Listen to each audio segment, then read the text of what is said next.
So this is part number 2 of electrostatics. आपण बघणार याच्यामध्ये चार्जेस मधले फोर्सेस. तर हा एक प्रकार तुम्हाला झालेला आहे स्कूल लेवलला. फोर्सेस बिटवीन चार्जेस हा कुलम्स लॉ ने दिला जातो. Forces between any two charges is given by Coulomb's law. Coulomb's लॉचा फॉर्म्युला काय आहे? तर कुलम्स लॉचा हा formula F equal to 1/4 pi epsilon 0 Q1 Q2 upon R square. तर या पद्धतीचा formula forces between the charges हा तुम्हाला इलेक्ट्रोमॅग्नेटिक फोर्स मध्ये पण दिलेला होता. So this force is proportional to, the force is directly proportional to, forces दोन चार्जेस मधले directly proportional to product of magnitude of two charges and inversely proportional to square of distance between the two charges. Distance किती आहे त्याचा square करायचा, पण हे inverse मध्ये. मग चार्जेस कोणत्याही प्रकारचे असतील, प्लस प्लस चार्ज असतील, पॉझिटिव्ह पॉझिटिव्ह चार्ज असतील. पॉझिटिव्ह चार्ज आहे Q1. आता इथे इलेक्ट्रॉन सांगितलेले नाहीत, तुम्हाला चार्ज सांगितलेला आहे. Q1 Q2 दोन चार्जेस आहेत. दोन चार्ज हे पॉझिटिव्ह असतील, दोन चार्ज समजा निगेटिव्ह असतील, किंवा एक निगेटिव्ह एक positive. May be this is positive, may be Q2 negative. म्हणजे लाईक चार्जेस म्हणतो आपण याला. याला लाईक चार्जेस म्हणतो. आणि हे दोन अनलाईक चार्जेस. असे जर पेअर असेल आणि दोन्ही चार्जेस मध्ये डिस्टन्स आहे, तर या दोन चार्ज मध्ये फोर्स येणार. तो फोर्स या फॉर्म्युलाने दिला जातो. पण हे दोन चार्जेस कोणत्या मीडियम मध्ये असतील तर हे इक्वेशन येईल, तर एअर किंवा व्हॅक्यूम. इथं जो कॉन्स्टंट वापरलेला आहे तो कॉन्स्टंट आहे. Here it is the constant. F is equal to K Q1 Q2 upon R square, and K is constant, and this constant depends on the intervening medium between two charges. हा gravitational constant सारखा नाही आहे. So this constant is 1/4 pi epsilon 0 if the medium is air, किंवा medium is vacuum, or medium is free space, and epsilon 0 is called permittivity of free space or air or vacuum. Permittivity म्हणजे permission मिळते तेवढा force तयार करायला त्या medium मधून. Permittivity of free space, किंवा air लिहितात किंवा व्हॅक्यूम लिहितात. कारण एअर फ्री स्पेस हे जवळजवळ व्हॅक्यूमचे, आपल्याला माहितीये व्हॅक्यूमचा रिफ्रॅक्टिव्ह इंडेक्स हा 1 आहे आणि एअर आणि फ्री स्पेसचा 1च्या जवळ आहे अगदी. म्हणून हे दोन्ही इक्वल मीडिया घेतलेले आहेत. So when the charges are like charges, आता हे like charges आहेत किंवा हे like charges आहेत, these are like charges. आणि दुसरे एक पॉझिटिव्ह आणि एक निगेटिव्ह हे कसे आहेत? अनलाईक चार्जेस आहेत. these are unlike charges. Unlike charges. आता अनलाईक चार्जेस मध्ये फोर्स असणार तो अट्रॅक्शनचा, force of attraction unlike charges मध्ये. आणि लाईक चार्जेस मध्ये काय असणार आहे? फोर्स ऑफ रिपल्शन असणार, रिपल्शन. पण फोर्सचा फॉर्म्युला कुठला? तर फोर्सचा फॉर्म्युला एकच, 1/4 pi epsilon 0 if the charges are placed in air medium or vacuum, Q1 Q2 upon R square. फक्त फोर्स ऑफ अट्रॅक्शन असेल किंवा फोर्स ऑफ रिपल्शन कशावरती डिपेंड आहे? लाईक किंवा अनलाईक चार्जेस वरती. Unlike charges force of attraction, repulsion म्हणजे like charges. तर आता हे फोर्सेस कसे ऍक्ट होतात, म्हणजे कोणत्या ठिकाणी फोर्स ऍक्ट होतात, तर हे पण तुम्हाला माहिती पाहिजे. आता इथे एक वेगळा कन्सेप्ट घेतलेला आहे. If the charges are in any other medium, any other medium म्हणजे व्हॅक्यूम सोडून, other than vacuum, other than vacuum असं असेल तर फोर्सचा फॉर्म्युला कसा लिहिला जातो बघा. याच्यामध्ये इथं फरक होतो. Force between the two charges placed in medium other than vacuum. So it is 1/4 pi epsilon आलेला आहे. This is epsilon, this one is epsilon. हा फरक झालेला आहे. ना व्हॉट इज एप्सिलॉन? एप्सिलॉनला म्हणायचंय परमिटिव्हिटी ऑफ मीडियम. तिथं एप्सिलॉन 0 होता, इथं एप्सिलॉन आहे. Permittivity of medium. आणि तुम्ही जर एअरचा किंवा व्हॅक्युमचा फोर्स आणि मीडियमचा फोर्स यांचा रेशो घेतला तर काय मिळणार? व्हॅक्युमचा फोर्स कसा आहे किंवा एअर मधला 1/4 pi epsilon 0 Q1 Q2 upon R square. तर हे एप्सिलॉन रेशो घ्यायचं आपल्याला. या दोघांचा आपण रेशो घेतोय. FA upon FM, epsilon upon epsilon 0 राहणार काय? एप्सिलॉन अपॉन एप्सिलॉन 0 राहिले. याला हा सिम्बॉल वापरलेला आहे. हा सिम्बॉल कोणता आहे बघ? This symbol is not similar to constant symbol जो मगाशी तुम्हाला दाखवला होता, F equal to constant. This symbol is different K. तुम्ही के हे लेटर दोन्ही ठिकाणी सारखं नाही लिहायचं.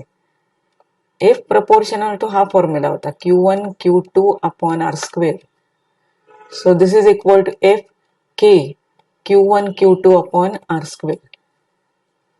So here this is suppose this is capital K.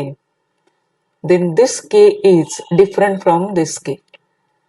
So it is called dielectric constant. It is called dielectric constant of the medium. Dielectric constant of medium. FA आणि FM मध्ये relation काय आलं बघा.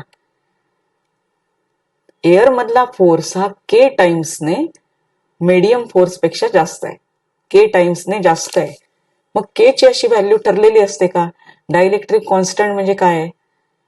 तर के च्या व्हॅल्यूज ह्या medium जसं असेल त्याप्रमाणे के च्या व्हॅल्यूज असतात. So K is equal to 1 असेल तर एअर मीडियम. मग बाकीच्या ठिकाणी कोणत्याही मीडियमना के ची व्हॅल्यू ऑलवेज ग्रेटर दॅन 1 असते. फॉर अदर मीडियम, अदर कोणत्याही मीडियाला, other media K is always greater than 1. के ची व्हॅल्यू ही 1 पेक्षा जास्त आहे ना, म्हणून हे रिलेशन इथं व्हॅलिड होतं बघा. समजा 2 चार्जेस एअर मीडियम मध्ये आहेत आणि तेच 2 चार्जेस तुम्ही वॉटर मीडियम मध्ये ठेवले सेम डिस्टन्सला. चार्जेस जे आहेत हे एकदा ठेवले एअर मीडियम मध्ये आणि फोर्स काढला आणि नंतर ते 2 चार्जेस मीडियम ठेवला आणि मीडियम कुठलं वापरलं? वॉटर. तर वॉटरचा के जो आहे डायइलेक्ट्रिक कॉन्स्टंट हा 80 आहे. 80. वॉटरचा डायइलेक्ट्रिक कॉन्स्टंट 80 आहे. मग 80 टाइम्स हा फोर्स जास्त असणार आहे एअर मधला, किंवा फोर्स इन मीडियम रेड्युस्ड होणार के टाइम्सने. म्हणजे मीडियम मध्ये फोर्स हा रेड्युस्ड होतो आणि व्हॅक्युम मध्ये किंवा एअर मध्ये हा फोर्स नेहमी जास्त असतो. के ची व्हॅल्यू 1 येते ही एअर आणि K greater than 1 for any other media. So always remember, if the charges are placed in other medium म्हणजे व्हॅक्युम सोडून, सेम चार्जेस सेम डिस्टन्स असेल तर मीडियम मधला फोर्स कमी होतो, रेड्युस्ड होतो. तो के टाइम्सने म्हणजे 1/k होणार तो. म्हणजे हे तुम्ही इक्वेशन जर असं लिहिलं, if this equation is written, if M is equal to काय येईल? 1/k होणार. म्हणजे एवढा रेड्यूस झाला, तो के टाइम्सने रेड्यूस झालेला आहे फोर्स. जो कुलम्स लॉ दिलेला आहे त्या फॉर्म्युल्याने फोर्स काढू शकतो. फक्त काय लक्षात ठेवायचं आहे? एअर मीडियम आहे का दुसरं कोणतं मीडियम आहे, आणि ह्या दोघांमधलं relation epsilon upon epsilon 0 is equal to K. K is dielectric constant. Dielectric constant ही मटेरियलची प्रॉपर्टी आहे, मीडियमची प्रॉपर्टी आहे. तर मीडियम मध्ये हा फोर्स कमी असणार आणि त्याच चार्जेस मध्ये between the same distance in air medium force is greater. He 2 equations, आता ही 2 इक्वेशन्स तुम्हाला फॅमिलियर झालेले आहेत. Force between 2 charges when it is in air medium and when it is in another medium that is free from air or vacuum. तर हे 2 equations माहीत झाली आणि हा पण कन्सेप्ट माहीत झालेला आहे. Epsilon upon epsilon zero equal to K dielectric constant of medium, आणि हा पण कन्सेप्ट माहीत झालेला आहे. If A is always greater than if M, if A equal to K times F M. आता मी तुम्हाला ह्या एप्सिलॉन झिरो बद्दल काही इन्फॉर्मेशन देणार आहे. तर एप्सिलॉन झिरोची व्हॅल्यू, एप्सिलॉन झिरो म्हणजे परमिटिव्हिटी ऑफ फ्री स्पेस और air, it is 8.85 into 10⁻⁻12 SI unit मध्ये. आता SI युनिट काय येईल बघा. एप्सिलॉन झिरो जर तुम्ही हा इथं घेतला तर फॉर्म्युला काय होणार बघा. एप्सिलॉन झिरो 1/f, हा इथं येणार f Q1 Q2 upon R square. म्हणजे फॉर्म्युल्यामध्ये काय चेंज होईल. एप्सिलॉन झिरो जर लेफ्ट साइडला घेतला तर 1/4π, आता मी नुसतं इथं f लिहिते, Q1 Q2 upon R square. जर मला SI युनिट काढायचं आहे, 4π is number, Q1 Q2 charges आहेत, त्याचं SI युनिट काय आहे. Q1 Q2 it is coulomb square, coulomb म्हणजे कॅपिटल C, अपॉन न्यूटन आहे आणि R distance metre square. So this is the SI unit. SI unit मध्ये ही व्हॅल्यू आहे. मग समजा एअर मीडियम मध्ये आपल्याला ही पूर्ण व्हॅल्यू काढायला लागते का. 1/4π एअर मीडियम मध्ये आपल्याला काय कॅल्क्युलेट करायला लागेल तर 1/4π चार्जेस दिलेले असणार आहेत, Q1 Q2 दिलेले असतील, आर दिलेला असेल, पण हे आपल्याला कॅल्क्युलेट करायला लागेल का तर हे कॅल्क्युलेट करायला लागत नाही. एअर मीडियम साठी ही व्हॅल्यू जर SI सिस्टीम मध्ये ही व्हॅल्यू सबस्टिट्यूट केली SI युनिट मध्ये, म्हणजे आपण SI युनिट बघतोय, तर ही व्हॅल्यू येते 9 into 10⁹ आणि 1 आहे हा, म्हणून हे येणार न्यूटन मीटर स्क्वेअर पर सी स्क्वेअर. SI सिस्टीम मध्ये जर व्हॅल्यूज वापरलेल्या असतील तर ह्याची 1/4π एप्सिलॉन झिरोची व्हॅल्यू किती लिहिणार तुम्ही. 9 into 10⁹.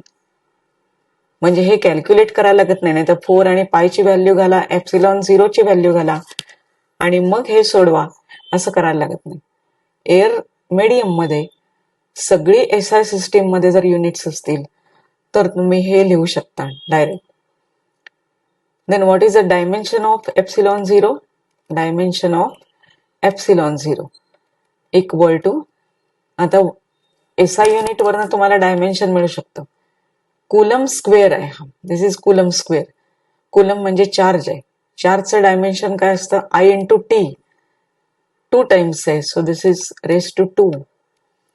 आणि न्यूटन आहे, न्यूटन म्हणजे फोर्सचं डायमेन्शन L1 M1 T-2 आणि हे मीटर स्क्वेअर आहे, सो N2 L2. आता हे सोडवून तुम्ही डायमेन्शन काढू शकता, डायमेन्शन ऑफ एप्सिलॉन झिरो. तर अशा पद्धतीने डायमेन्शन मिळणार आहे. आणि ही व्हॅल्यू कायम लक्षात ठेवायची फक्त SI युनिट मध्ये. 1/4π epsilon zero 9 into 10⁹. Epsilon upon epsilon zero हा कन्सेप्ट झालाय, that is equal to K. K is nothing but dielectric constant, dielectric constant of medium, याला आपण के म्हणतो. तर यालाच ER म्हटलं जातं. So ER is also called relative permittivity. म्हणजे ह्या रेशोला किती सिम्बॉल्स मिळाले बघा. K dielectric constant, then epsilon R that is relative permittivity of medium. म्हणजे तुम्हाला समजा जर फोर्सेस दिलेले असतील, forces between two charges, air मधला दिलेला असेल, when the charges are placed in air or in vacuum किंवा फ्री स्पेस मध्ये चार्जेस असतील, आणि समजा तेच चार्जेस कोणत्या तरी एका मीडियम मध्ये ठेवलेले असतील आणि तुम्हाला विचारलं रिलेटिव्ह परमिटिव्हिटी किती आहे मीडियमची, तर या दोघांचा रेशो घ्यायचा तुम्ही. इतकं सिंपल आहे. याच्यावरती सुद्धा मल्टिपल चॉईस येऊ शकतात. फोर्स एअर मधला आणि फोर्स मीडियम मधला रेशो घ्या, तुम्हाला एप्सिलॉन R मिळणार किंवा डायइलेक्ट्रिक कॉन्स्टंट मिळणार. पण हे उलट करायचं नाही. जर तुम्ही रिव्हर्स केलं तर हे 1/εr होणार आणि 1/k होणार. म्हणजे F air upon F medium equal to relative permittivity. Now this is the next concept, force कसा ऍक्ट होतो दोन चार्जेस मध्ये. Force between the charges act along the line joining the charges. दोन चार्जेसना जॉईन असणारी जी line आहे त्या लाईनवरती force act होणार. आता इथे दोन चार्जेस घेतलेले आहेत Q1 आणि Q2. दोन्ही पॉझिटिव्ह चार्जेस आहेत. मग हे लाईक चार्जेस आहेत, याच्यामध्ये रिपल्सिव्ह फोर्स असणार आहे. तर Q2 हा याच्यावर फोर्स एक्झर्ट करणार Q1 वरती in this direction, and at the same time Q1 will also exert force on Q2 in this direction. म्हणजे दोन्ही चार्जेस हे लांब लांब जातील. तर हा फोर्स कसा दाखवलेला आहे बघा. आपण लॉज ऑफ मोशन मध्ये अशा टाईपचा फोर्स लिहायला शिकलेला आहे. How to represent when the force is acting on this charge 1 by charge 2. Number सुरुवातीचा कुठला आहे ना, ज्याच्यावरती ऍक्ट होतोय तो, आणि ज्याच्याकडून ऍक्ट होतोय तो नंबर नंतरचा आहे ना. तसं इथं दाखवलेलं आहे बघा. Q2 वरती चार्ज होणारा फोर्स पाहिजे Q1 कडनं फोर्स एक्झर्ट होतोय. So F21. आणि जर तुम्हाला हे इक्वेशन्स व्हेक्टर फॉर्म मध्ये लिहायचे असतील तर ती तुम्ही अशी लिहू शकता. F12 K Q1 Q2 upon R square. This is not dielectric constant but this is constant. आणि तो कॉन्स्टंट कोणता आहे आपल्याला माहिती आहे. This constant is in air it is 1/4 pi epsilon 0. तर कन्फ्युज करायचं नाही. This is not dielectric constant. हा फॉर्म्युला मधला K आहे. K हा कॉन्स्टंट आहे, constant of proportionality depending on intervening medium. तर अशा प्रकारचा फोर्स, आणि हा युनिट वेक्टर झाला. युनिट वेक्टर कशाने दाखवतो आपण, कॅपने. आता हे युनिट वेक्टर म्हणजे डिरेक्शन सांगतोय. मी डिरेक्शन कशी आहे बघा. F12 म्हणजे हा फोर्स काढतोय, पण हा फोर्स काढतोय 1 वरती ऍक्ट होणारा 2 पासून. मग डिस्टन्स कसं मोजणार आपण, 2 पासून 1 कडे डिस्टन्स असं येणार आहे 2 पासून 1 पर्यंत. So distance is denoted by R21. आणि याला कॅप म्हणजे याचं मॅग्नेट्यूड आपण 1 घेतलेलं आहे आणि डिरेक्शन सांगितली फ्रॉम 2 to 1. सिमिलरली F21 म्हणजे कोणत्या फोर्स, कोणत्या चार्जवरती फोर्स, सेकंड चार्जवर. कोणत्या चार्ज पासून, फर्स्ट पासून. आणि डिस्टन्स मोजणार कसं आहे आपण, कोणत्या डिरेक्शनला, 1 to 2. So here R12 and this is a unit vector. ह्याचा वापर जो आहे डिरेक्शन कशी मिळते आपल्याला, किंवा कोणत्या चार्जवरती आपण फोर्स काढतोय ते खूप इम्पॉर्टंट आहे, कारण त्याच्यावरती न्यूमरिकल्स असतात. न्यूमरिकल्स कोणती आहेत बघा. एक तुम्हाला एक्झाम्पल दिलेलं आहे, ते न्यूमरिकल समजतं का बघा.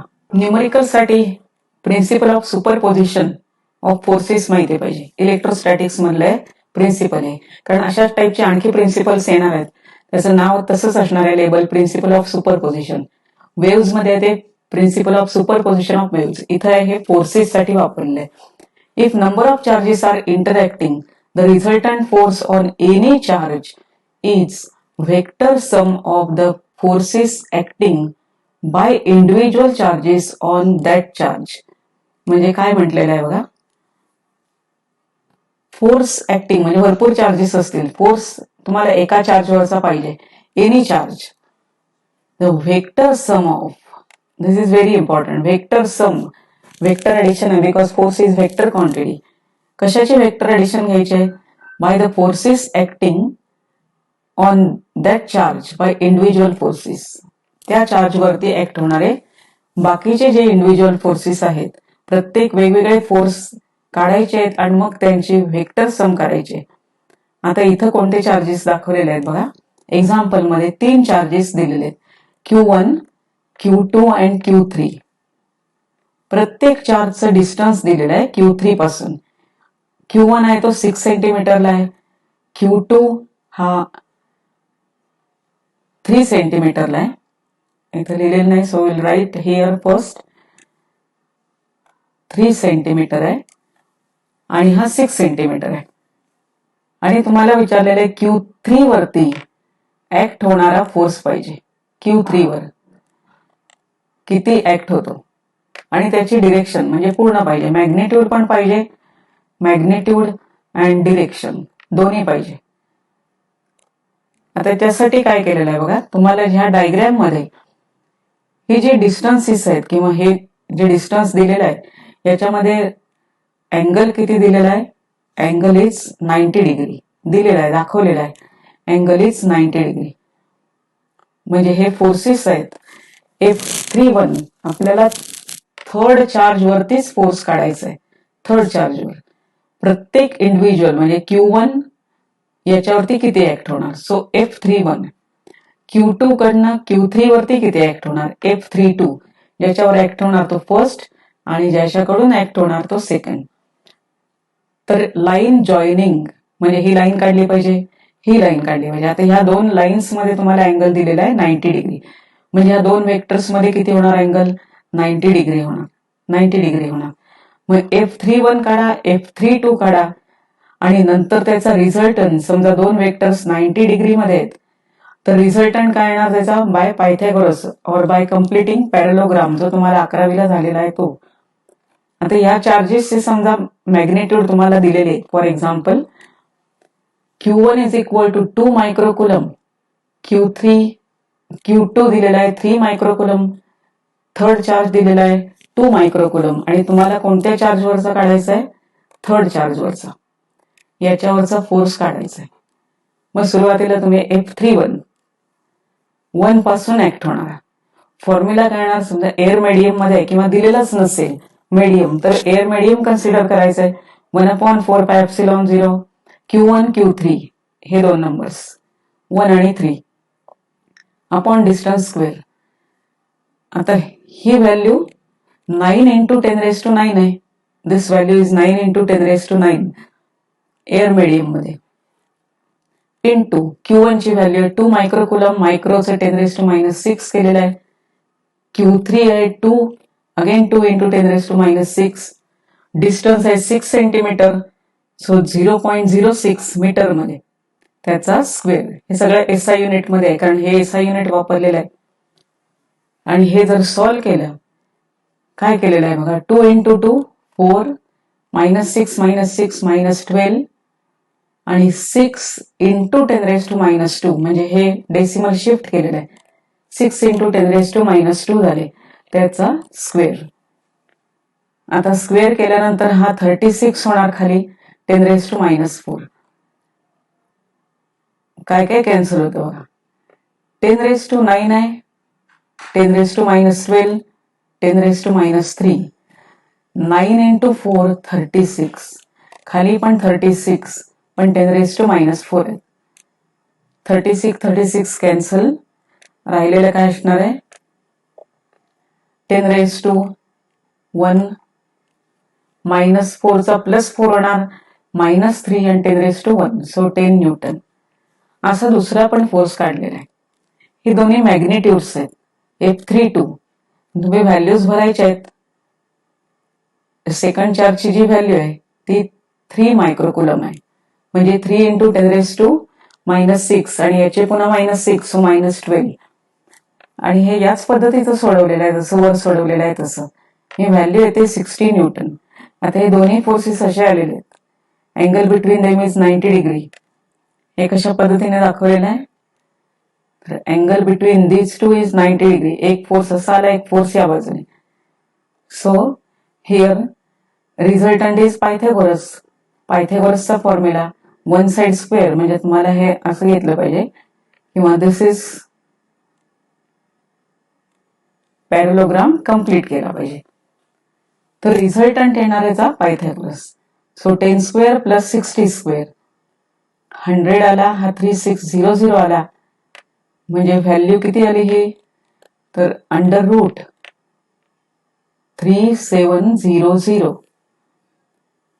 आता हे आन्सर दिलेलं आहे तर हे आन्सर कसं काढलंय √37 into 10⁻². रूट मध्ये 10⁻² म्हणजे 100 into 37 म्हणजे 3700 झाले. हे पण 10च्या पॉवर मध्ये लिहिलेले आहे. 10⁻² आउट ऑफ रूट साईन घेतलेलं आहे 10 आली.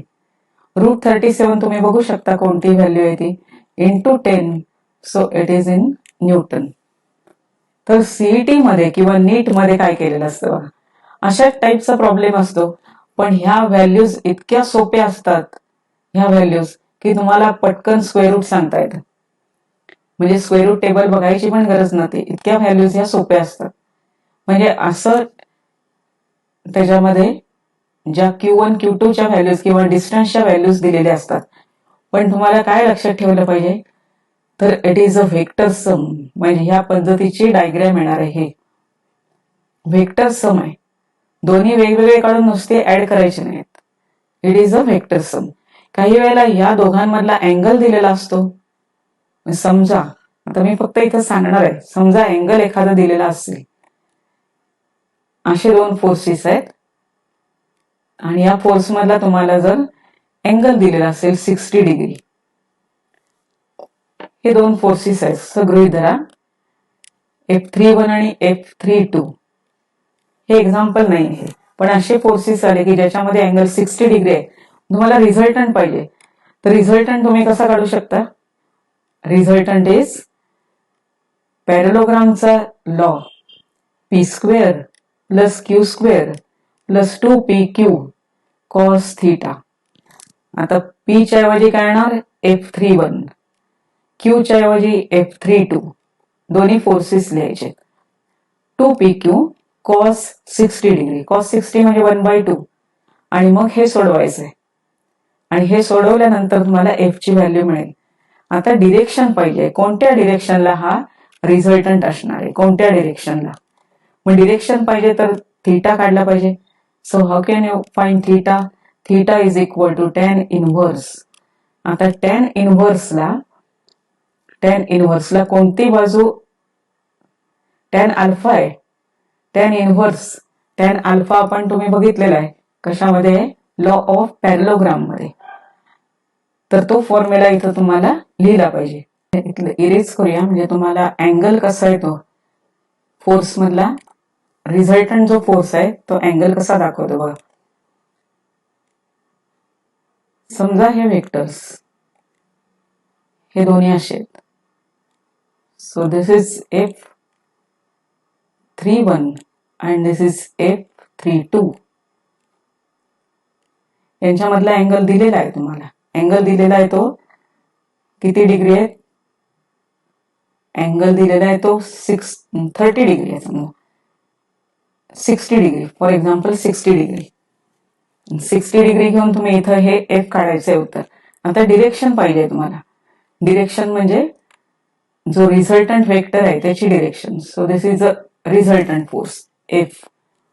म्हणजे आपण लॉ ऑफ पॅरेलोग्रामचा वापर करणार. So here it is alpha. ही व्हॅल्यू अल्फाची काढायची आहे तुम्हाला. अल्फा इथं पुन्हा थेटा लेटर घ्यायला नको, alpha. So this is alpha is equal to tan inverse. आता tan इनव्हर्स कोणता आहे ना?